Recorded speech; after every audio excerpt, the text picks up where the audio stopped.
Good afternoon. Welcome to MGFA's Wellness Series webinar, Quality of Life. I'm Jenna Umbalo, and I'll be moderating today's session. Before we get started, I wanted to go through a couple of housekeeping items. Please enter your questions in the Q&A box during the webinar, and we'll get to them during the Q&A segment. Today's presentation will be recorded and available online after the presentation. I wanted to give a special thank you to our sponsors, Alexion, argenx, UCB, Janssen, Cabaletta Bio, and Horizon. We've got a great presentation ahead, and now it's my pleasure to hand it over to our speaker, Deena Rodney. Welcome. Thank you, Jenna. Also want to thank the MGFA for inviting me back to speak to all of you today on myasthenia gravis and how we can improve and evaluate quality of life. I have to be very transparent that when I first got asked to do the presentation for quality of life, I thought this is going to be great. It's something I'm incredibly passionate about, whole person care. We talk about it every day. I throw the word quality of life around on, every single diagnosis, reevaluation visit that we typically have. However, it was really humbling when I went to go work on this presentation for the MGFA and for all of you, in how we actually work to evaluate our quality of life. So it's something that I always enjoy doing when I work with the MGFA, and understanding how I can improve as a practitioner. And I'm really hoping that today, some of you that are out there in the audience that I cannot see, get a little bit involved in this presentation and share some of your experiences and help each other out so that we could all learn from each other. I will say that for this presentation today, there will be a small activity, and if you can at all take a couple minutes to get a piece of paper and a pen, there will be a couple minutes for you to work on an activity so that we can start to evolve this circle of quality of life that you have, and that it's something that's going to be growing past this presentation. So we're going to start off with some just kind of formal definitions of quality of life. I will disclose that these are not my definitions. These were taken straight off of the website of the World Health Organization, the CDC, and the National Institute of Health. If anybody has questions on these definitions moving forward, I could direct you straight to the website where these were simply just copied and pasted. These are not my words. But it's kind of helping us understand the different definitions of quality of life. And the World Health Organization defines quality of life as an individual's perception of their position in life in the context of the culture and value system in which they live in relation to their goals, expectations, standards, and concerns. The CDC has a little bit of a different view. This is the Center for Disease Control, and they define health-related quality of life as a broad, multidimensional concept that usually includes subjective evaluations of both positive and negative aspects of life. And then the NIH, the National Institute of Health, quality of life defines it as a concept which aims to capture the well-being, whether a population or individual, regarding both positive and negative elements within the entirety of their existence as a specific point in time. So obviously, quality of life is something that's very personal, and this is why I'm so excited to do this, but also is a little bit nervous when we talk about quality of life. This is not something that we go into a provider's office and know exactly what to talk about. It's very personal. It has subjective and objective aspects to it, and we're going to talk about those a little bit. But I really do want to focus also here on what the Myasthenia Gravis Foundation has defined as quality of life. And this is a tool that is used. It's used in my personal practice. Every single one of my patients prior to coming to an office with all of the providers that we have here are asked to fill out 2 questionnaires on their myasthenia gravis. And one is the MGFA ADL scoring, and the other one is actually the quality of life. And this allows us to understand where our patients are at in their quality of life and exactly helping them not only quantify, but express some of the things that they may be struggling with that affects their quality of life specific to your myasthenia gravis disease. And as you could see here, some of the statements are, I am frustrated with my myasthenia gravis. I have trouble using my eyes. I have trouble eating because of my MG. I have limited my social activity. My MG limits my ability to enjoy hobbies and fun activities. I have trouble meeting the needs of my family because of my MG. I make plans around my myasthenia. My occupational skills and job status have been negatively affected. I have difficulty speaking due to MG, trouble driving. I am depressed. I have trouble walking. I have trouble getting around to public places. I feel overwhelmed, or I have problems grooming and taking care of my personal needs. So if this is a tool that you have never seen, I highly recommend that you take a look at this. It could be easily accessible through the website of the MGFA. And this is a tool that you can use moving forward to have self-evaluation, but also to bring into your neurology office to talk to your provider about in regards to how you are feeling about your myasthenia gravis and obtaining some goals. Now, in helping us understand the activity that you're going to be doing here shortly, there's a few domains of quality of life that I would like to look at. And this includes our physical status and functional ability. And when we look at this, you want to take a look at it a little bit closer. And so right now, we want to deal with the here and now. What is our physical status and our functional ability today? And then when we evaluate that a little bit more, we could look at where were you prior to disease state and diagnosis? How far along are you in diagnosis? And where do you see yourself in the future? Where do you see yourself includes where are you concerned, where myasthenia might bring you, and where do you want to be with the goals of your myasthenia, physically and functional ability. It also includes the psychological status and well-being. It includes social interactions, which can be as simple as social interactions as far as interacting on the internet like we're doing today, or going as far as joining social groups that are involved in your myasthenia. Economical, vocational status and factors. Is it possible that you are still working and you're trying to manage your disease state?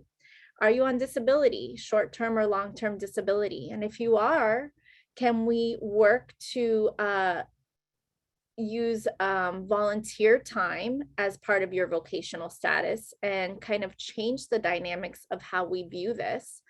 And then, of course, the religious or spiritual status that ones might have. So obviously, you see, quality of life is not something that I could teach.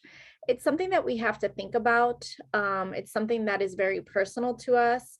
And it's part of the struggle why you go into an office and you may have heard your provider say, what is your quality of life and how we can improve it?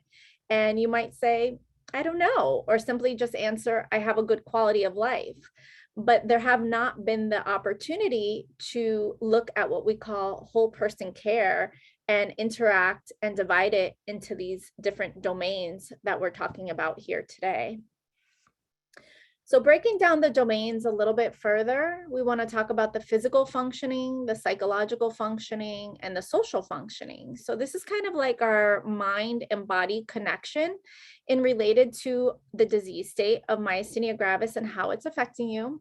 So by definition, the physical functioning is symptoms resulting in either from the disease itself or possibly a result from the treatment that you're using from the disease. And we just want to take a look at it very simplistically at first and look at it, how it affects your ADLs, your activities of daily living. And then you could take it to a little bit further and how it affects some of the exercise that you like to do that may bring some quality of life.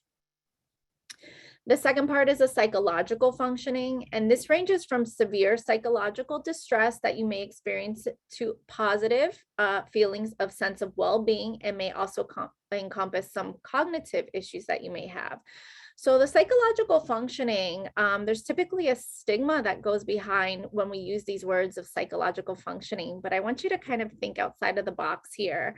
And if we go back to the definition of how the NIH and the CDC looked at quality of life, they encompass both positive and negative qualities. So I want to kind of pull away from the stigma of psychological functioning as only being as negative and kind of empowering you to think of anything that might be negative and switching it over to something that might be positive moving forward. And this leads to social functioning. Social functioning is evaluated quantitatively and qualitatively with aspects of social relationships and interactions. And these are social interactions that are widespread. This can be from anybody that you see on a daily basis at the grocery store, and how you interact with them socially and how you think they see you with a chronic disease. They may not be aware of this at all. Oftentimes, myasthenia gravis is termed the snowflake disease because everybody looks very different. And in part, what might be affecting some of your quality of life is this disconnect of rapport that you have with family, friends, or even your healthcare providers, because functionally you don't look ill, right? Myasthenia gravis is not something that you experience all day, every day in everyday course of disease. It is something that you experience fluctuation of your symptoms. And that again, may be why it's very challenging to figure out the quality of life, because you do not know exactly where those fluctuation of symptoms actually occur. And this what kind of leads us to, how do we conceptualize what is the concept of understanding what our quality of life is? And this works with a lot of introspection, which is the definition of kind of examining your own thoughts and your own needs of where it is in relation to myasthenia gravis. And then extrospection, which is what is outside of yourself. How do you now see yourself fitting in society? How do you see yourself fitting in your family dynamics now that you have chronic disease? Where do you fit along that? And how can you fit that into the quality of life that you see yourself having? And are there stereotypes of having chronic disease? And do you find yourself fitting along those, or do your family or your social circle create a stereotype and enable you and not allow you to do things because you have a chronic disease? So there are social categories of how you look to society with chronic disease. But today, we're actually going to work to empower you to pull out of some of this and to create a circle of quality of life. Working with the quality of life and working with this activity and taking some time for yourself, thinking about what that quality of life looks like for you, I hope will fulfill some of your individual needs, some of your snowflake needs, and give you a platform of voice, not only in your office visits, but in your social settings and in your family. I'm hoping that it will empower you to take control of a chronic disease and not let that disease state always control you, because you are entitled to that better quality of life. And I'm hoping that it will empower you to make a change. And that change is always evolving. So when that change is made, we know that sometimes it works and sometimes it doesn't, and we're going to always reevaluate it. Sometimes we need a team to do that. So quality of life, looking at it in different ways of objectively and subjectively. So many times you go into a provider office and you're used to individual providers telling you what you need for your disease state. And that is the objective force of it. But we really want to hear back the subjective so that there meets the needs and the expectations of the providers, accepting the goals that you have in your disease state, taking control of that so that we have a connection of rapport. Objective human needs are fulfilled in relation to your subjective well-being. So we really cannot take care of you unless we're understanding all of the aspects of the whole person care when you come into our office. And then is there, external or internal factors that are affecting you from maintaining and getting the quality of life? Specifically, there are very simple ways that we look at our myasthenia gravis and how it can affect our quality of life. Have you been affected by ocular symptoms and you're having some double vision or difficulty seeing? Therefore, it affects your ability to drive and be more social. Are you having difficulty with your speech and feeling like you get very fatigued or you have very heavy tongue speech? Therefore, in office visits, it becomes very challenging for you to talk about what needs to be done or what you need. And if that's the case, we encourage you to write notes or bring this activity we're going to do shortly to your office visit. Is your quality of life affected by breathing and you feel shortness of breath? Is it affected by walking and you have limited your activities and your exercise that you're doing? Therefore, quality of life has started to change. Maybe there's been some weight changes with you, or you're not eating the same and you're not able to exercise. So it's, kind of spiraling into different domains of quality of life. Do you have excessive fatigue with your myasthenia? And is it affecting your psychosocial aspects? So now we're going to kind of get into an activity here, and hopefully you've been able to get that piece of paper and that pen. I like to think of quality of life as, a circle, and what was inside your quality of life prior to disease diagnosis, and making sure that we're maintaining this circle. But overwhelmingly, the vision of quality of life does not fit in one circle. So I challenge you to kind of look at your quality of life as, are you the main area? And now we're starting to branch out and figure out now with the new disease process, do we have branches that improve our quality of life? Or do you have many circles? Do you have work? Do you have your social? Do you have your personal things that are overlapping, and we're trying to find our quality of life within these circles? So I want you to take a minute before you start to work with this activity and kind of think, have some introspection of where you're at with your quality of life. Have you been able to answer those? Do you know these domains, or do we need to start fresh like a growing tree or plant, and we're the beginning of it and branching off on these quality of lives? So what does quality of life mean specifically to you? And as we see here, we've talked about many domains and how it can affect myasthenia. If you need to go back to including some of the tools that we used, I want you to start to think, and I'm going to give you a good 3 to 5 minutes. And if anybody feels compelled to share with us which one of the activities they're using, are you actually the tree with branches and starting fresh? Are you a new circle and you are a new diagnosis? Or do you have many circles that overlap? And if there's anybody in the audience that wants to share that with us, that would be great. As you're working to think about which one you are, this is an activity that I enjoy doing. I don't get to do it with every patient, but sometimes when we have the opportunity to talk about wellness, I encourage patients to do this on the exam table, on the actual sheet you're sitting on. Take a pen and you draw that circle and you rip that sheet off with you, that paper that's otherwise disposable, and take it home with you and continue that activity. So I think that there might be somebody in the chat box. I could take a look, or Jenna, I'm not sure if we're looking at that. Okay, Jenna, you put that up there for us. That's great. So I'm going to give a couple minutes for everybody to kind of work to get their circle going, and then we're going to generate some thought here. And it's 3:19, so I'm going to give it till 3:20 to go ahead and do that.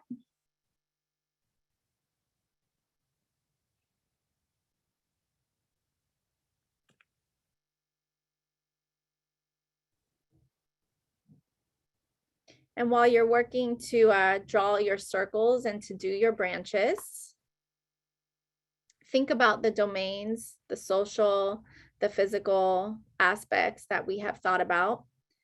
And this is all derived to create empowerment in your disease state.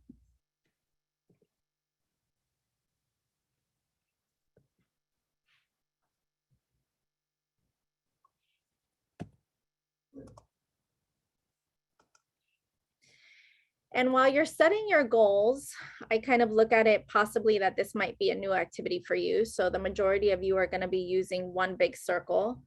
While you're setting them and putting everything in there, I'm going to give you an example of things that are part of my quality of life. So my quality of life definitely includes food. It includes pets. I have a small animal. I have a dog. Her name is Chi Chi. So she's part of my quality of life. My quality of life includes my friends, my family, and the ability to get outside, breathe fresh air, and be in nature. It's very simple things. They're not related to disease state, but these may have been things that are similar to you prior to getting a disease diagnosis.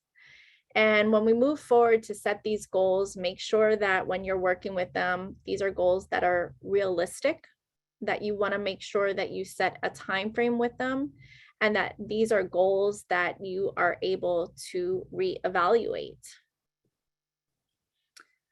Other quality of life examples can be sleep and the importance of getting good quality of sleep. Things that affect sleep might be pain associated with chronic disease.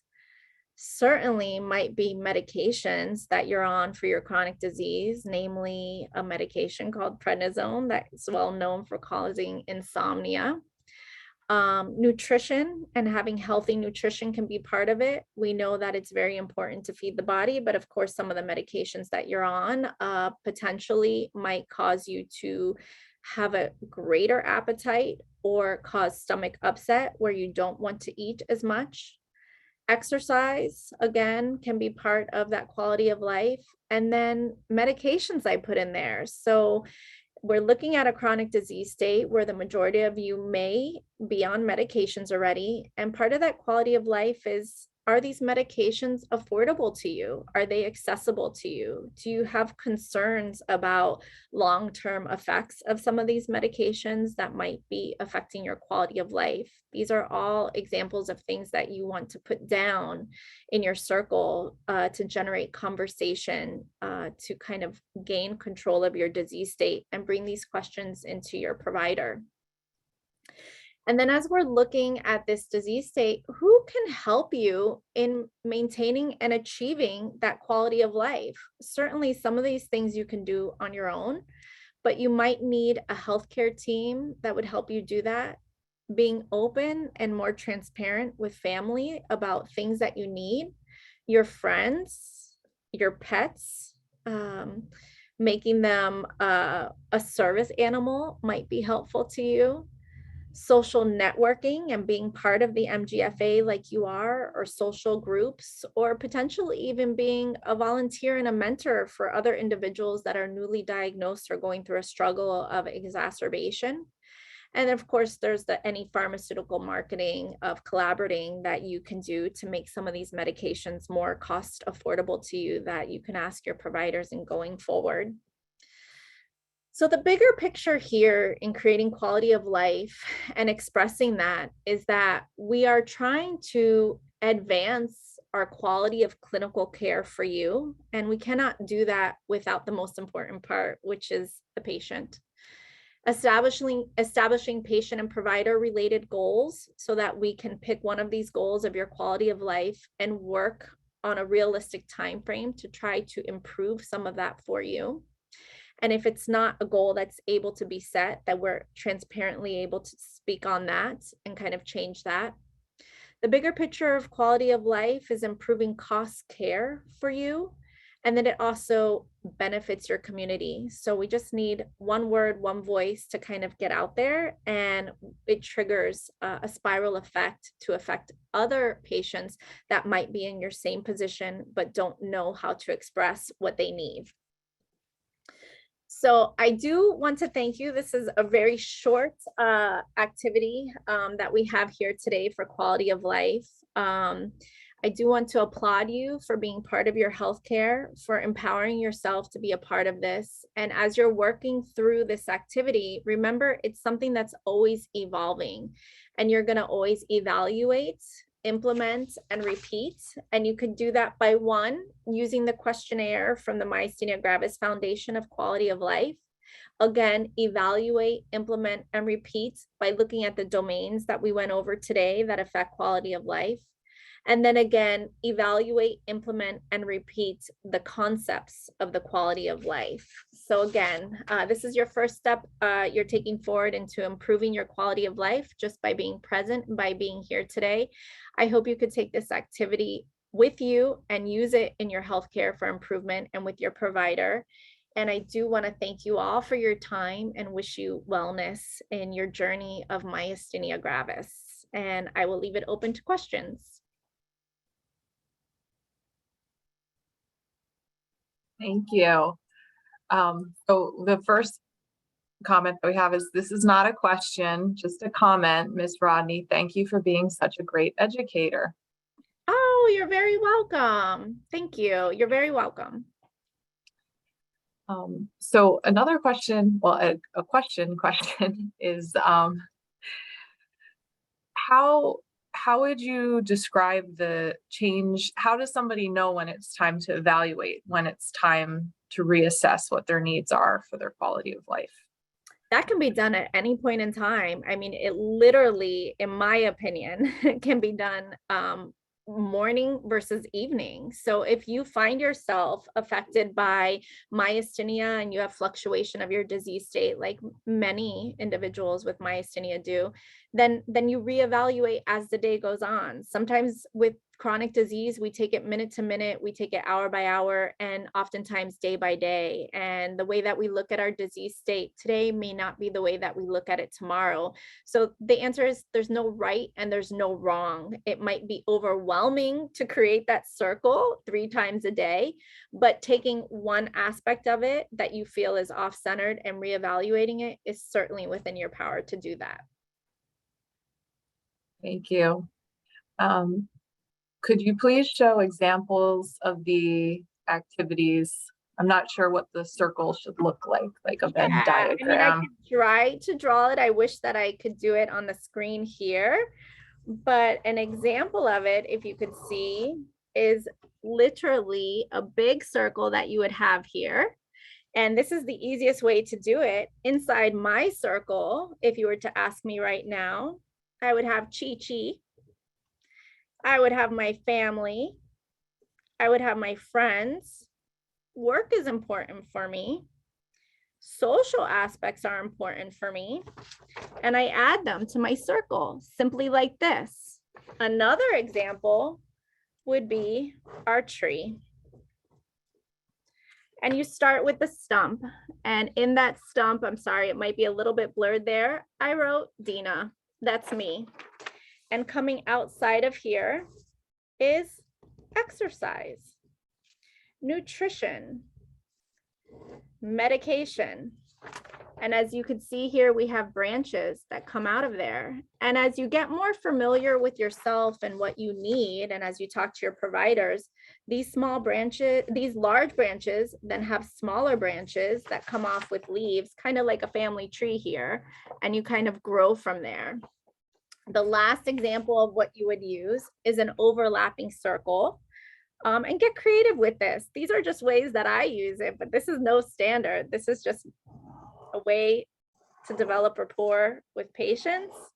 But you can have 3 circles, if you could see that kind of, and they overlap in a couple different ways. And those circles can be anything for you. So they could be your past, prior to being diagnosed with disease, your present, today, and how you see your future. So that's an example of 3 overlapping circles. Another example of overlapping circles with that may be work, family, personal, which means you individually, and how they overlap. So those are all just examples. Hope that helped. Thank you. Here's another, no question, just comment. My quality of life is entirely affected by the COVID pandemic. I feel strongly that my experience would be completely different than it is today. Thanks for your help. You're welcome. And I think that's very true. I think that's something that we have all struggled with. You know, but there are ways, and again, I can't applaud you enough for being here today. You have stepped outside of the restrictions that COVID has created for us and become a part of a social network here today. And there's, thank goodness, because of COVID, I want to kind of take some of those negative aspects that quarantined us into the home. We were challenged as a society to find different ways to be more interactive and more social with each other. And you have done one of those things. And a lot of associations have found ways to be a little bit more visible in the virtual aspects to keep your physical life a little bit more safe, because you're on immunosuppressant therapies that didn't allow you to come out. And these are domains that we can use to express ourselves in more of the psychological aspects and talking. So there's now a lot more televisits you could do with your providers. There are psychiatrists, psychologists, means for support groups that are now virtual and online. The MGFA does support a lot of those. I'm sure you get the emails, but absolutely, you are not alone in that. COVID has changed our quality of life, and we're still finding ways to kind of grasp on that and work to improve that. And this is one of them. Thank you. Another question is, what should I do if my provider rushes me out and doesn't have time to go through an activity like this? That's a challenging question, because I think we all have time constraints, unfortunately. But the one thing that you might want to do before your visit, if they have a web accessibility, you might want to write them before your visit and ask them to focus on one of your goals today would be to talk about quality of life. If you really are time constrained because you need to talk about medications, labs, results, change of medications, and it seems to be coming close to the end of time where you don't have the voice, ask them for another appointment to come on in. And bring this paper. I think it's very challenging, even for myself, on visits where I might have routine care, to understand and direct the visit where I need it to go. We forget about that. So go ahead and write your list, bring it in, and understand that there are time constraints that are there. Unfortunately, typically it would be realistic to talk about 1 or 2 major goals in an office visit. And if you feel like you're being rushed, ask them if you could talk about a different time that you have things that you need to address based on your quality of life. Thank you. Here's another question. How do I deal with depression when I feel like there are no good quality of life things in my life? Well, I'm sorry to hear you are struggling with some of this quality of life. I certainly encourage you to reach out to your provider. I'm assuming that you have either a neurologist or a primary care provider. And I would encourage you, if depression is a major factor in your life right now and you're finding a hard way of defining any of these definitions of quality of life and how you can work on that, the depression does need to be treated. And I encourage you to reach out to your provider to get either involved with a psychologist or a psychiatrist, and I leave that up to them. And of course, if your depression is very profound, I do have to encourage that there are avenues that you could go through the hospital to get medications on you and resources through a social worker. But the depression does need to be addressed in a medical fashion for you to be able to get motivation to work on your quality of life. And depression, again, is not a stigma. Depression is a very common thing that we find with chronic illness, and even with those that don't have chronic illness.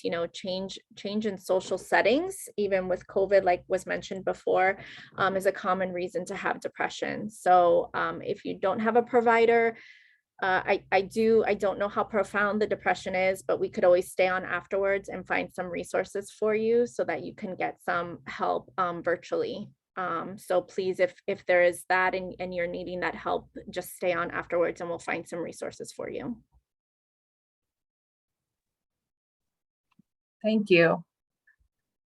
It looks like that's the questions we have. Deena, I wanted to thank you so much for presenting. The one thing I thought would be great is if you just let the audience know a little bit about where you practice and the work that you do so that they have a little background too. Oh, absolutely. So I live in Orlando, right outside of Orlando. It's Maitland. This is a small little sub-city in Central Florida. And I have been with this practice, Neurology Associates, for 12 years as a nurse practitioner. There are 9 providers here. We have 4 physicians and 5 nurse practitioners. I have always been in the world of some form of neurology. So prior to me being a nurse practitioner, I was a nurse educator at one of the large hospitals that we are affiliated with at Advent Health. And I educated the nurses as they were graduating to become graduate nurses in the neurocritical care, neurosurgical, and neuromedical units. Prior to that, I actually did work in intensive psychiatric unit. And prior to that, I did sports medicine. So, there's a well-defined area of my love for neurology here. And, I'm dedicated to neurology. We have a very strong practice of neuromuscular disease. We have a research center and an infusion center here. So we're able to encompass a lot of the care for myasthenia. And I don't see myself ever leaving neurology. Wonderful. Well, thank you so much. Thank you for sharing your knowledge and your wisdom with us today. And thank you for some great resources that we can take home and use as well.